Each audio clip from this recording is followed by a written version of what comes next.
सानिध्य में पेड़ पौधे बेहतर।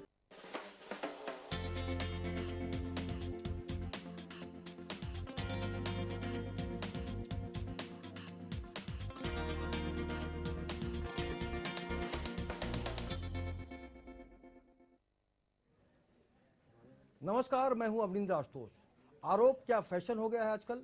आरोप को लेकर पॉलिटिक्स हो रही है। आरोप को लेकर क्या सोचते हैं कानून के जानकार और पॉलिटिशियन, इस पर हम चर्चा करेंगे और जानने की कोशिश करेंगे कि वाकई ये पूरा मसला क्या है। रेप आरोपों का सामना कर रहे वरिष्ठ आईपीएस अधिकारी सुनील पारस्कर के बचाव में अब शिवसेना उतर आई है। शिवसेना ने अपने मुखपत्र सामना में पारस्कर के बचाव में संपादकीय लिखा है। गौरतलब है कि कुछ दिनों पहले ही पारस्कर पर मुंबई के एक मॉडल ने रेप करने का आरोप लगाया था। मुंबई की एक मॉडल ने डीआईजी सुनील पारस्कर पर रेप का आरोप लगाया था, जो बहुत ही गंभीर है। और सामना ने इसीलिए संपादकीय में लिखा है कि महिलाएं छेड़खानी जैसे मामलों को खतरनाक हथियार की तरह समझती हैं। साथ ही लेख में रेप के इतने दिनों बाद रिपोर्ट दर्ज कराने पर भी सवाल उठाए गए हैं। और जब सवाल उठाया जाता है तो यही समझा जा सकता है कि वाकई कोई न कोई कारण जरूर रहा होगा।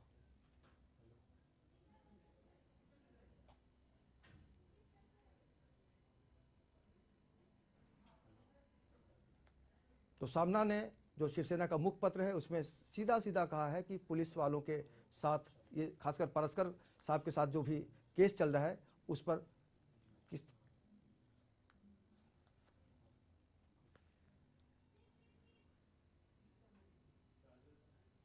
आप देख सकते हैं कि संपादकीय में किस तरह से पारस्कर मामले का सच खोजो जैसे शीर्षक से शिवसेना ने अपनी संपादकीय में लिखा है कि वाकई ये जो पूरा मसला है उसके पीछे क्या भावना हो सकती है मॉडल की। और यही कारण है कि शिवसेना पारस्कर के बचाव में साफ खड़ी होती नजर आ रही है।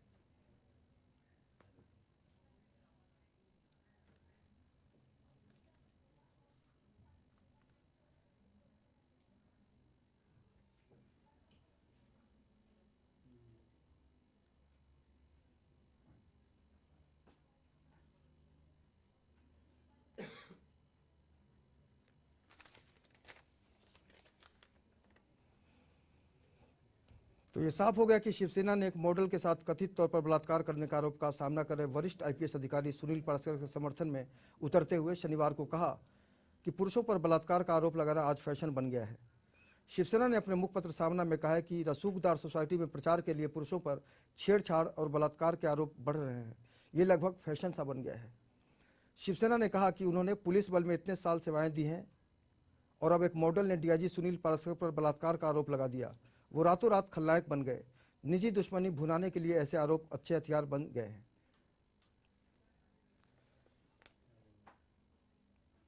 सामना में कहा गया है कि शर्मनाक निर्भया हादसे के बाद नए कानून बनाए गए,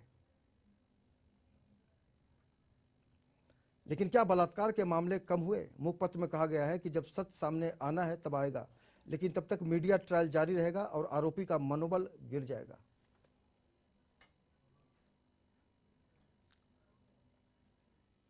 तो मामला बहुत ही गंभीर है और इस पूरे मसले पर हमारे साथ बातचीत के लिए हैं शिवसेना नेता सुभाष सावंत जी, एडवोकेट अनीता बाफना जी और हमारे वरिष्ठ सहयोगी संजय मिश्रा जी। सबसे पहले हम जानेंगे ये जो पूरा मसला है उसके पीछे क्या पॉलिटिक्स हो रही है। सुभाष सावंत जी है, उनसे ही हम जानेंगे। आपको लगता है कि इस पर पॉलिटिक्स हो रही है शिवसेना की तरफ से, और ये जो बचाव आया है इसको लेकर आप क्या सोचते हैं? जो सामना मुखपत्र में जो भी स्पष्टीकरण दिया है उसको अगर गौर से देखा जाए तो बलात्कार की व्याख्या क्या है वो समझना ज़रूरी है। अगर एक हम महिलाओं का आदर करते हैं और शिवसेना की प्रायोगिकता है कि महिलाओं का रक्षण करना हमारा परम धर्म है, न कि हमारी पार्टी की एक ये है भावना है कि कोई भी महिलाओं के ऊपर गलत व्यवहार होना नहीं चाहिए। ये हमारे बाला साहब ने हमेशा कहा है। उनके पास बुरी नज़र से कोई देखने वाला ही नहीं चाहिए। लेकिन जब से कानून बन गया है वो कानून का कई लोग गलत इस्तेमाल कर रहे हैं। बलात्कार और रिलेशनशिप, उसके बाद अगर अपना रिलेशनशिप टूटा है उसको बलात्कार कहा जाएगा, या आप एक आदमी के साथ घूमते हो, आपको जो चाहे मज़ा करते हो, जो बाहर घूमने जाते हो, सब कुछ आप अपने मर्जी से करते हो। फिर ऐसा क्या होता है जो फिर उनके ऊपर एक आरोप हो जाता है और वो कटघरे में खड़ा किया जाता है और कानून कोई उसकी सुनवाई नहीं, पहले अरेस्ट होते हैं आदमी, फिर उसके बाद आपको जो कहना है वो कहना है। एक आदमी के कैरियर बनने के लिए बहुत तप लेना पड़ता है, आराम से वो कैरियर नहीं बनता है, क्योंकि उसके पीछे फैमिली रहती है, उनके बीवी बच्चे रहते हैं, उनकी माँ बहनें रहती है, उनका पूरा खानदान रहता है।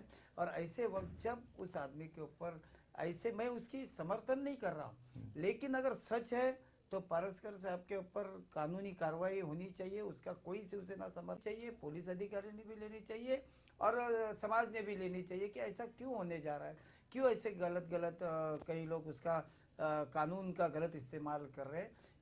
ये समझने ज़रूरी है, और ये समझना सिर्फ शिवसेना पार्टी को समझने की ज़रूरत नहीं, इस समाज में रहने वाला हर जो पार्टी का आदमी रहेगा, वो चाहे कांग्रेस हो और सामाजिक हो, एनजीओस हो, जो भी हो, उनको समझना पड़ेगा कि ये बात क्या होने जा रही है।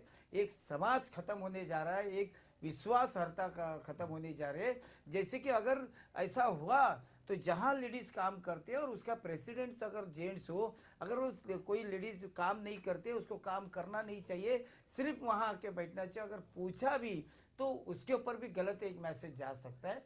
इसका मतलब ऐसे कर्तृत्व जो करते हैं उनके ऊपर सख्त कार्रवाई होनी चाहिए। जो महिलाओं का नाजायज फायदा उठाते हैं उसको तो छोड़ना नहीं चाहिए, ये हमारी भावना है। और इस भावना के में तो मैं इतना ही कहूँगा कि अब कानून को समझना जरूरी पड़ा है। कोर्ट का तो हम आदर करते हैं, लेकिन कानून को समझना पड़ा, कानून को समझना ही पड़ेगा, क्योंकि कहीं ना कहीं से जो मामले की जो गंभीरता है उसको आज महसूस करने की ज़रूरत है। एडवोकेट अनीता बागवे जी हमारे साथ हैं, उनसे जानेंगे कि वाकई कानून क्या कहता है इस पूरे मसले पर, और कानून की जो सोच होती है, कानून संज्ञान लेता है। निश्चित रूप से शिवसेना ने जो सवाल उठाया है अनीता जी, उसमें यह भी कहा गया है कि मनोबल टूटता है आरोपी का। नहीं, जब आरोपी के मनोबल तोड़ने की बात आ रही है तो उस समय जो विक्टिम है उसके भी मनोबल की बात सोचनी चाहिए। और दूसरी जगह सबसे पहले मैं ये कहूँगी कि जो ये इन्वेस्टिगेशन है ये बहुत बेबी स्टेप, प्राइमरी स्टेप पे है। तो इस समय जो ये बवाल मचाया जा रहा है कि इन्होंने लेट कंप्लेंट की, तो वो भी इन्वेस्टिगेशन का एक पार्ट है। और जो आरोपी है उसको भी न्याय का दरवाजा खुला है कि वो भी अपना पक्ष रखे।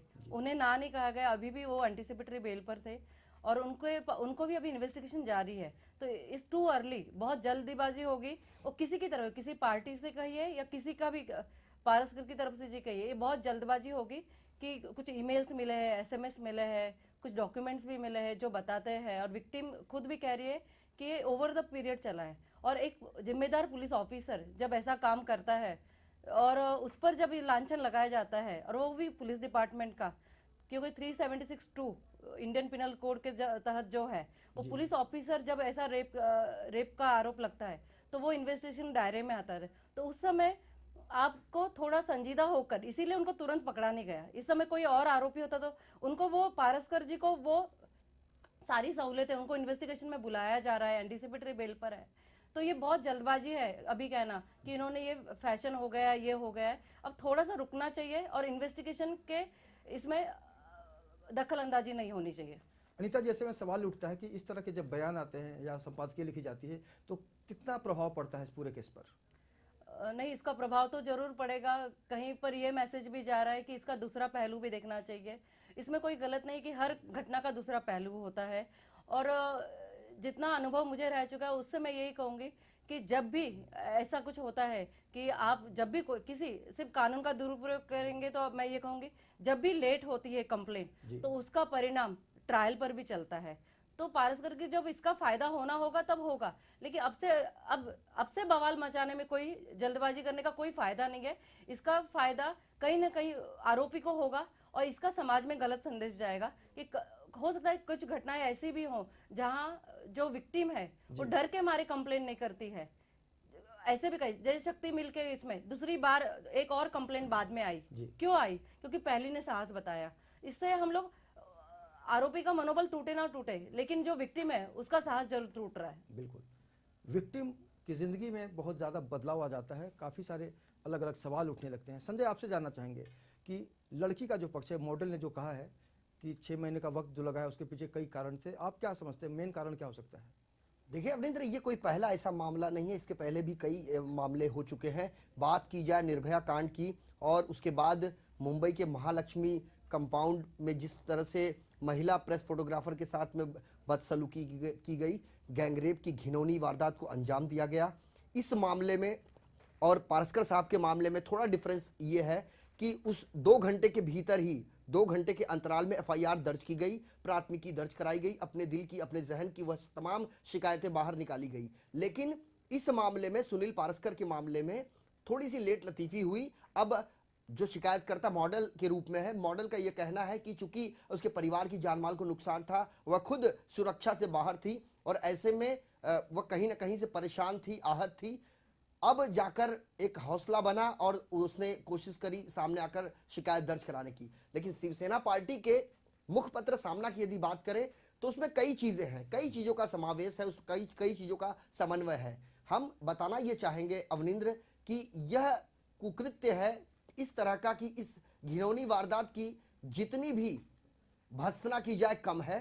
चूंकि महिलाओं की सुरक्षा के हमारे भारतवर्ष में बड़े बड़े दावे किए जाते हैं। ऐसा नहीं कि कोई उपाय नहीं निकाला गया, कई उपाय नहीं किया गया, लेकिन तमाम उपाय धरे के धरे रह गए। रोज कहीं ना कहीं बलात्कार जैसे मामले से जुड़ी खबरें सामने आते रहती है और उसके बाद फिर आरोप और प्रत्यारोप का दौर शुरू होता है। और जब मामला किसी एक व्यक्ति विशेष से जुड़कर होता है तो वह कुछ हटकर होता है। और आपने देखा होगा कि अब शिवसेना पक्ष प्रमुख उद्धव ठाकरे साहब ने जिस प्रकार से अपने मुखपत्र सामना में संपादकीय में के माध्यम से जो चीजें बताने की कोशिश करी है, उसमें सिर्फ इतना है कि 6 महीने से यदि किसी के ऊपर इस तरह की चीजें हो रही थी तो 6 महीने में किसी से तो शेयर किया होगा उसने।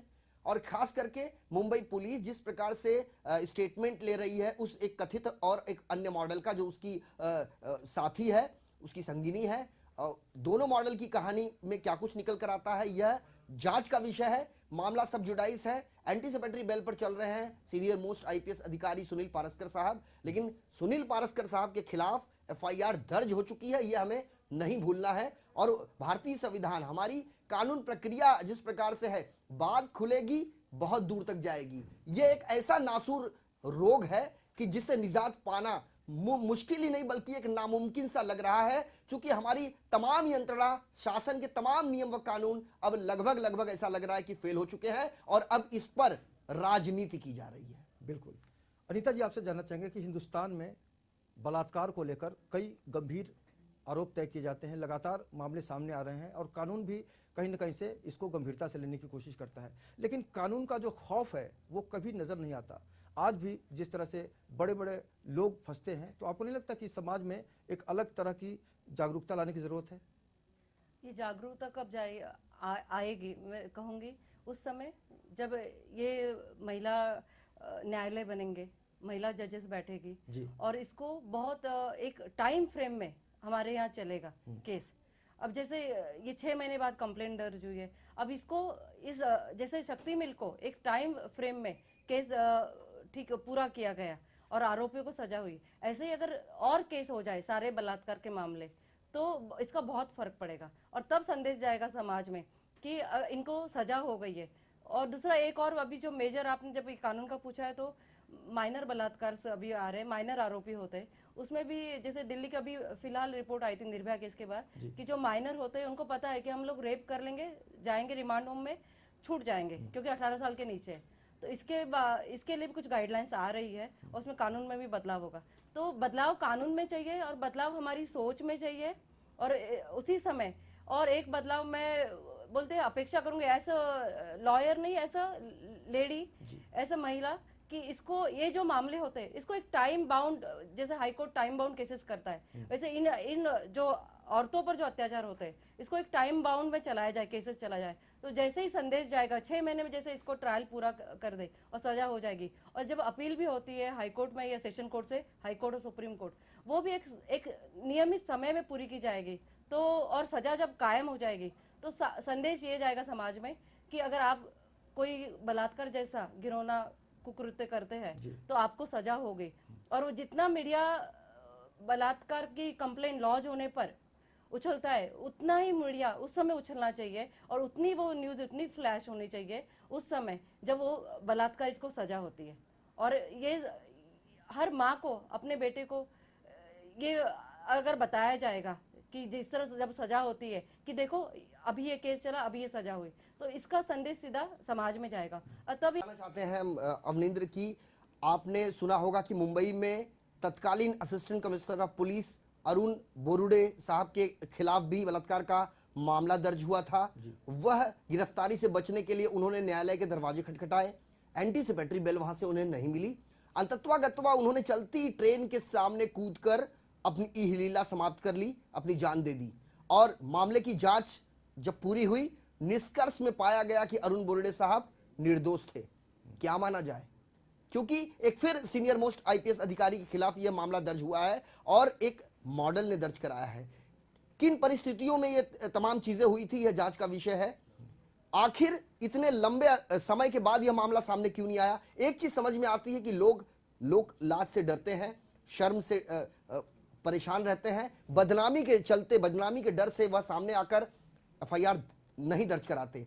लेकिन लोगों को भी सामने आना पड़ेगा और खास करके सामना के संपादकीय के उस लेख पर गौर करें यदि अवनिंद्र, तो उसमें साफ तौर पर यह लिखा हुआ है कि अब बलात्कार का आरोप लगाना एक प्रकार से चलन सा हो गया है और यह इसका सबसे ज्यादा इस्तेमाल जो व्यक्ति विशेष होते हैं उसके खिलाफ किया जाता है। क्योंकि यदि आप किसी व्यक्ति विशेष का कुछ बिगाड़ नहीं सकते तो उसके ऊपर यह आरोप लगा सकते हो। एक अप्रत्यक्ष रूप से इस चीज को हम समझ सकते हैं और यही हथियार का इस्तेमाल किया जा रहा है उन तमाम प्रतिस्पर्धियों के बीच में। एक व्यक्ति दूसरे को झुकाने के लिए इस चीज का, इस हथकंडे का प्रयोग कर रहा है। इस पर कई बार विचार विमर्श हुआ है, बड़े पैमाने पर विरोध प्रदर्शन हुए हैं, लेकिन नतीजा अभी भी है सिर्फ और सिर्फ ढाक के 3 पात।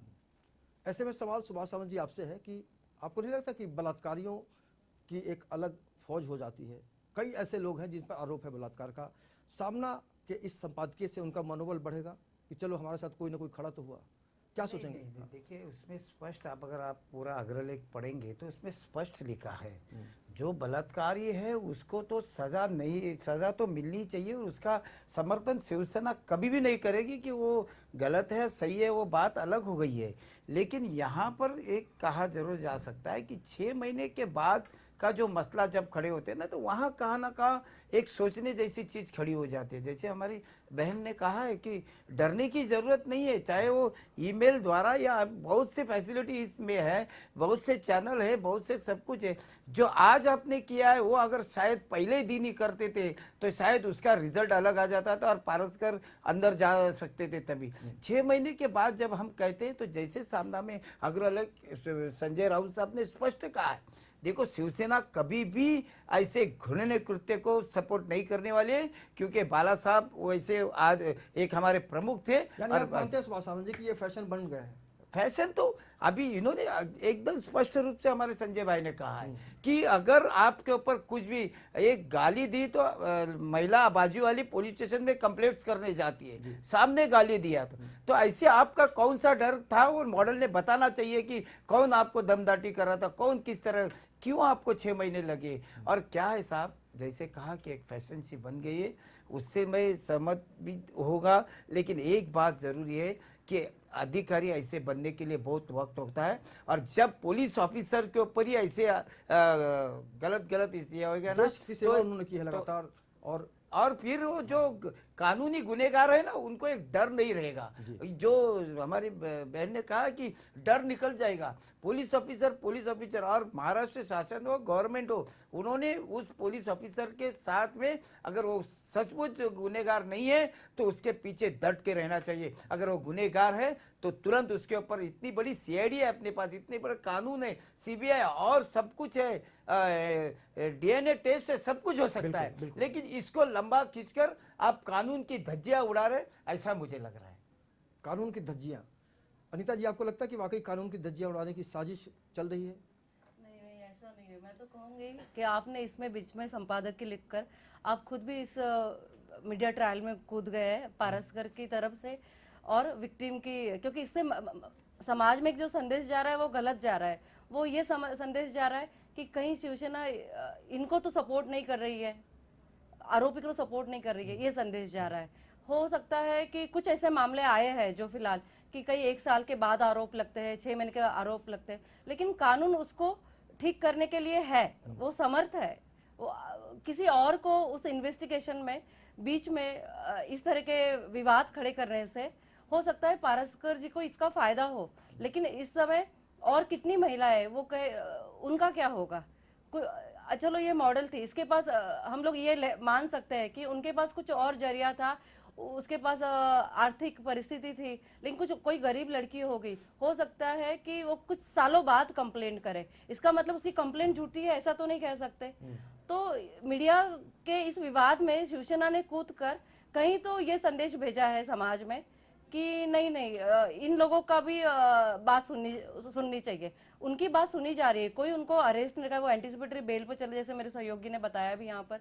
तो अब आपको क्या करना है उसमें, आप इन्वेस्टिगेशन में, और पारस्कर जी के पास भी वो रास्ता कानून का खुला है कि वो अपना पक्ष रख रहे हैं। तो अब इनको बीच में आकर अब ये बोलते हैं कि अब मामले को दूसरा तूल दे दिया है। अगर मीडिया कुछ कर रही है तो मीडिया का अलग रास्ता है, लेकिन जो इन्वेस्टिगेशन है उस पर इसका असर भी पड़ेगा कि आपने उनको कहीं बोला है कि ये फैशन बन गया है, इतना भी ये सच नहीं है। और कानून का दुरुपयोग की बात करें तो महिलाओं पर हमेशा ये बात क्या होती है, ऐसा कौन से कानून है जिसका दुरुपयोग नहीं हुआ है। तो रेप कानून भी है, उसका अगर दुरुपयोग हो रहा है तो हो सकता है कहीं पर ये बात सच भी हो, लेकिन हर मामला वो सच नहीं है। और जब कंप्लेंट देर से जब दर्ज की जाती है तो उसकी परिणाम की तीव्रता कम होती है, और इसका नुकसान हमेशा विक्टिम को भी होता है और उसका फायदा हमेशा आरोपी को पहुंचता है। तो पारस्कर साहब को इसका फायदा पहुंचना होगा तो वो पहुंचेगा, वो ट्रायल में प्रूव होगा, लेकिन अब से इस मामले को तुल देना गलत है। बिल्कुल, इस मामले को तुल देना गलत है या सही है ये तो वक्त बताएगा। लेकिन संजय, आपको नहीं लगता कि इस पर कहीं ना कहीं से ऐसा लग रहा है कि पॉलिटिक्स भी हो रही है? अवनिंद्र, एक छोटा सा उदाहरण आपको देना चाहेंगे। दहेज संबंधी जो कानून है 498A, इसके तहत एक याचिका पर सुनवाई करते हुए सुप्रीम कोर्ट के माननीय न्यायाधीश महोदय ने साफ तौर पर कहा था कि कहीं ना कहीं 498 का मिसयूज किया जा रहा है, उसका दुरुपयोग किया जा रहा है। एक महिला जब किसी न किसी कारणवश वह अपने ससुराल पक्ष के खिलाफ यह आरोप मढ़ देती है तो FIR दर्ज करने के बाद ससुराल पक्ष के तमाम लोगों को जेल के सलाखों के पीछे जाना पड़ता है। तो उस पर कहीं ना कहीं से गंभीर कदम और सख्ती देखी गई न्यायपालिका की, वो भी सर्वोच्च न्यायपालिका की। तो उसमें साफ तौर पर यह कहा गया कि पहले आप इन्वेस्टिगेशन करेंगे, एविडेंस कलेक्ट करेंगे, उसके बाद जो एक्यूज है उसके खिलाफ कोई कार्रवाई करेंगे। ठीक उसी तर्ज पर हमने ओपिनियन लेने की तमाम लोगों से कोशिश करी है। अवनिंद्र, मुंबई के ज्यादातर लोगों का यह कहना है आरोप काफी गंभीर है और ये जो मसला है यह भी एक नासूर रोग की तरह है। इस एक तरफ इस रोग से निजात भी हमें पाना है और दूसरी तरफ जो निरपराध होते हैं, निर्दोष होते हैं, बेकसूर होते हैं, उन्हें भी बचाना है ताकि उन्हें गलत तरीके से इसमें इन्वॉल्व न किया जाए, उनकी अरेस्टिंग न की जाए। क्योंकि एक व्यक्ति को जब पता चलता है कि उसके खिलाफ बलात्कार के आरोप लगे हैं और यदि उसमें वह निर्दोष है तो उसके दिल पर क्या गुजरती है, यह हमने देखा। अरुण बोरुडे जो तत्कालीन मुंबई के असिस्टेंट कमिश्नर ऑफ पुलिस थे, उनके खिलाफ जो भी इन्वेस्टिगेशन हुआ, साफ तौर पर न्यायपालिका ने उन्हें बाइज्जत बरी किया, लेकिन तब तक वो इस देश से, इस दुनिया से जा चुके थे।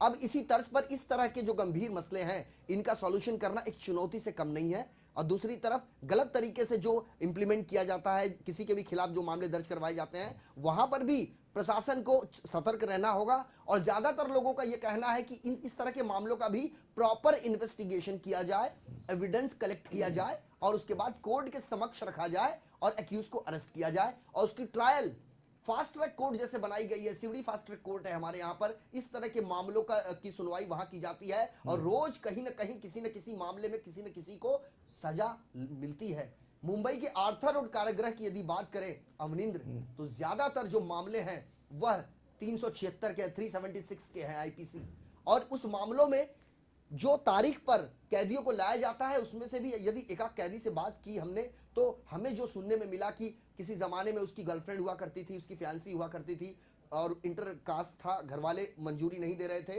एक ऐसा समय आया, शुरुआत में रिलेशन मेंटेन हुआ, लेकिन जब घर वाले सामने आए, लड़की घर वालों की तरफ से हो गई और लड़के को जेल जाना पड़ा। बिल्कुल, तो इस तरह की चीजों पर गंभीरता से विचार करने की जरूरत है, अन्यथा ये इस तरह के जो मामले हैं किसी के भी खिलाफ मढ़ दिए जाएंगे।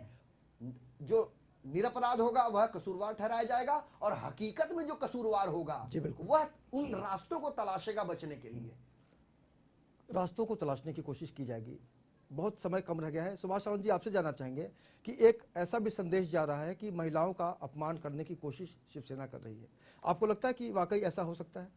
देखिए, किसी को क्या जिसकी जिसकी अलग अलग सोच है।